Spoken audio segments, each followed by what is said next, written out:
24 India Live News.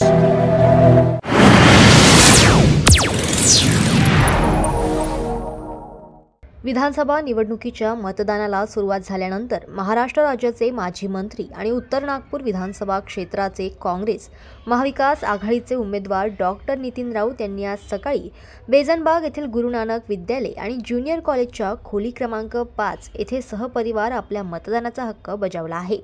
यावेळी doctor Raut यांच्या सोबत पत्नी सुमेधा राऊत, महाराष्ट्र प्रदेश युवक काँग्रेसचे अध्यक्ष कुणाल राऊत, आकांक्षा राऊत, मुलगी दीक्षा रामटेके यांनीही मतदान केले। मतदान हा आपला हक्क व कर्तव्य आहे। देशातील आणि राज्यातील लोकशाही अधिक बळकट करण्यासाठी प्रत्येक नागरिकाने आपला मतदानाचा हक्क बजावावा असे आवाहनही यावेळी डॉक्टर राऊत यांनी केले। डॉक्टर बाबासाहेब आंबेडकरांनी या देशाला संविधान दिलं आणि त्या अंतर्गत आता ही लोकशाहीची निवडणूक आहे। महाराष्ट्रात 288 जागांवर महाविकास आघाडी लढते आहे आणि महाविकास आघाडीची विजयाकडची घोडदौड ही पुढे चाललेली आहे।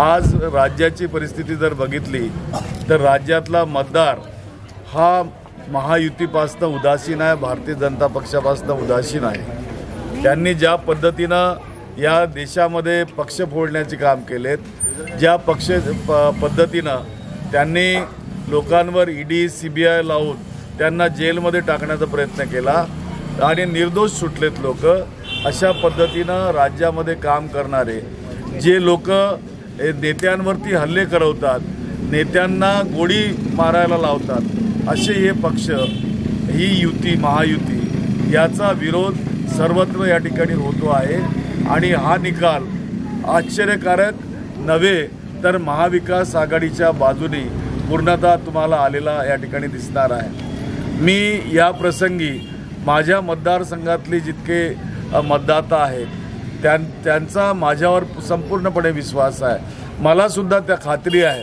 की मी आजपर्यंत केलेल्या कामाची पावती, त्यांचं जे प्रेम आणि जे स्नेह माझ्यावरती आजपर्यंत झालं ते सगळं यावेळेला पुन्हा एकदा या मतदानाच्या निमित्तानं ते प्रदर्शित करणार आहेत आणि हा मोठा विजय या ठिकाणी माझा या ठिकाणी या मतदारसंघात होणार आहे। जनतेला काय आवाहन करू इच्छितो? मी जनतेला आवाहन या ठिकाणी हे करू इच्छितो की आपण लवकरात लवकर घराच्या बाहेर पडून मतदानाचा अधिकार जो भारतीय संविधानाने आपल्याला दिलेला आहे त्याला बजावण्यासाठी पुढे या आणि महाविकास आघाडीला भक्कम करण्यासाठी, भारताची राज्यघटना सुरक्षित ठेवण्यासाठी, आपलं जीवन सुरक्षित करण्यासाठी तुम्ही मतदान करावं आणि प्रचंड बहुमताने महाविकास आघाडीला विजयी करावं असं आवाहन या प्रसंगी मी करतो।